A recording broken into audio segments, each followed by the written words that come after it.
जय हिंद दोस्तों। आज हम बात करेंगे इंडिया चाइना के बीच हो रही अंडरस्टैंडिंग के बारे में और बदलते हुए इक्वेशंस के बारे में। और ब्रिक्स समिट के बाद ये क्यों इम्पोर्टेंट है।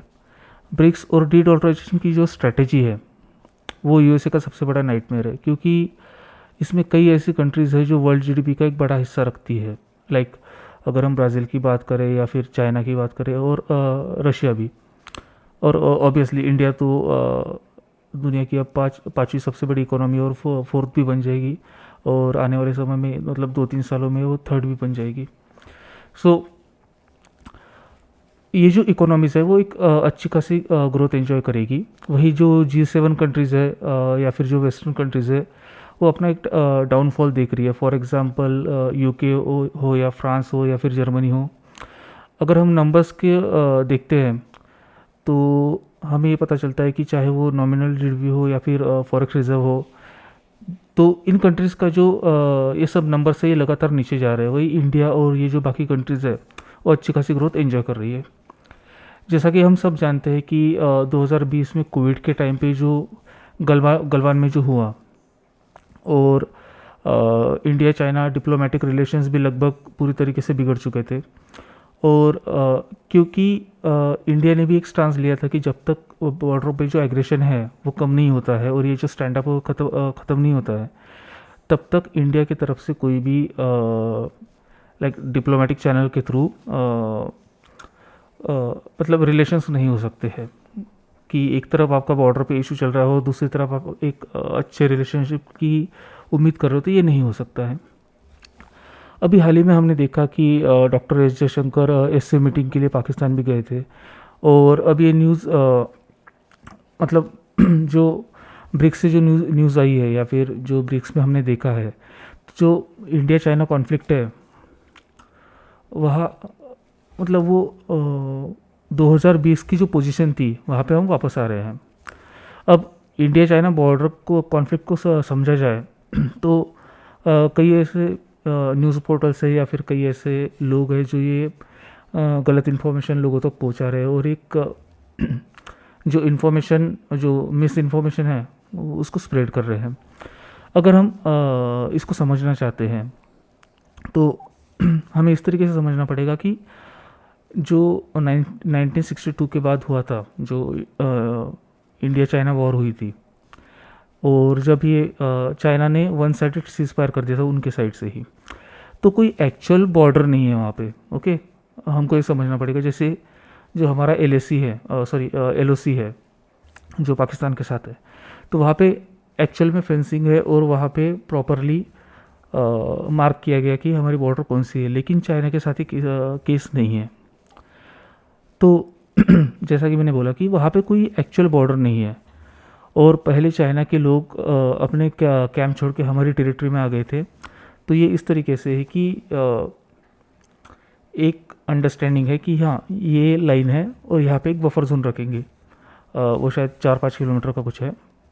तो जो चाइना के जो सोल्जर्स थे वो अपने कैंप को छोड़ के उस टेरिटरी में आ गए थे। और वहाँ पे भी इंडिया के सोल्जर्स भी गए थे। तो पेट्रोलिंग करते वक्त उनके बीच में झड़प हो गई थी, जो हम जानते हैं जब जो गलवान में हुआ था। खैर, ये डिस्कस करना इसलिए इम्पोर्टेंट है क्योंकि इसमें टाइमिंग बड़ी इम्पोर्टेंट होती है। अब पिछले वीडियो में हमने बात की थी कि कैसे चाहे वो निज्जर का इशू हो या फिर पन्नू का इशू हो, तो इंडिया को टारगेट किया जा रहा है। फिर चाहे वो USA हो, कनाडा हो या 5 आइज हो, यानी पूरे एक वेस्टर्न ब्लॉक।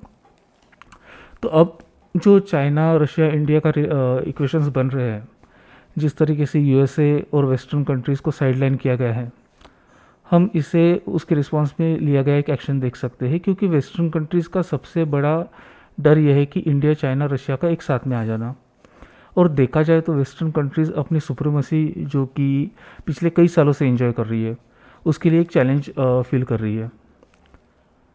क्योंकि इनके हिसाब से ये जो यानी कि जो यूरोप है और जो USA है वो सेंटर ऑफ द यूनिवर्स है।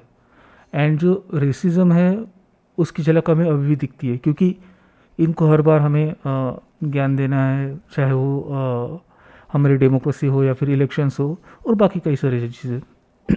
खैर, जियो पॉलिटिक्स और इकोनॉमिकल इक्वेशंस चेंज हो रहे हैं। वेस्टर्न कंट्रीज इंक्लूडिंग यूएसए अपना इकोनॉमिक डाउनफॉल ऑब्जर्व कर रहे हैं। वही ब्रिक्स कंट्रीज जो को एक अच्छा खासा ब्राइट फ्यूचर दिखता है। भले ही आज इंडिया चाइना रिलेशन एक दूसरे के साथ अपने इश्यूज रिजॉल्व कर रहे हैं, और लेकिन सवाल ये है कि क्या वेस्टर्न कंट्रीज़ को साइडलाइन करके हम चाइना पे ट्रस्ट कर सकते हैं। अब ऐसे तो है नहीं कि चाइना एकदम से मतलब सुधर के संत महात्मा बन गया है। जाहिर सी बात है चाइना के भी इसमें कुछ इंटरेस्ट छुपे हुए हैं, और इसमें से एक जो मेन चाइना का इंटरेस्ट है वो है BRI प्रोजेक्ट, यानी बेल्ट एंड रोड इनिशिएटिव। और चाइना ये चाहता है कि जैसे मान लो आपका ब्राज़ील हो गया या फिर ईरान भी है, ईरान तो खैर चाइना की साइड पे है, बट जो बाकी के भी कंट्रीज़ है वो चाइना चाहता है कि वो आके BRI में जुड़े। लेकिन इंडिया के पर्सपेक्टिव से देखा जाए तो इंडिया ये कभी नहीं चाहेगा कि ये कंट्रीज़ अपना जो इन्फ्लुएंस मतलब चाइना का इन्फ्लुएंस जो इन कंट्रीज़ के ऊपर आए। खैर भले इंडिया चाइना बॉर्डर टेंशन थोड़ी कम हुई है, लेकिन हाल फिलहाल में इंडिया ने चाइना के 5 प्रोडक्ट्स पे फिर से एक बार बैन लगा दिया है। ओके, अगेन जियो पॉलिटिक्स में जो टाइमिंग है वो काफ़ी इंपॉर्टेंट होती है। ये एक साइन है कि भले हमारे स्टैंड ऑफ ख़त्म हो गया है, लेकिन चाइना से हमारे रिलेशंस पूरी तरह नॉर्मलाइज नहीं हुए हैं। वही दूसरी ओर चाहे फिर वो जर्मनी हो या स्पेन हो, इंडिया के साथ डील करने में इंटरेस्टेड है, और इसके ऊपर काफ़ी नेक्स्ट लेवल पे बातचीत भी चल रही है। और खैर स्पेन के साथ तो हमारी एक डील भी हुई थी डिफेंस के हवाले से, क्योंकि वेस्टर्न कंट्रीज़ भी ये समझते हैं कि अगर इंडिया पूरी तरीके से रशिया के पाले में जाता है तो ये उनके लिए कितना बड़ा थ्रेट होगा। क्योंकि अगर देखा जाए तो जर्मनी रशिया का नेबरहुड है। ओके, तो जाहिर सी बात है जर्मनी जैसे कंट्रीज, जर्मनी हो गया, पोलैंड हो गया, इनको एक डायरेक्ट थ्रेट आएगा फ्रॉम रशिया। और अगर इंडिया रशिया के साइड में रहता है तो उस केस में रशिया को हैंडल करने वाला और कोई भी नहीं है इंडिया के सिवाय। तो अब इसी से जो है एक नया वर्ल्ड ऑर्डर क्रिएट हो रहा है, जिसे हम नेक्स्ट वीडियो में डिस्कस करेंगे। तब तक जुड़े रहिए, लाइक करें, कमेंट करें,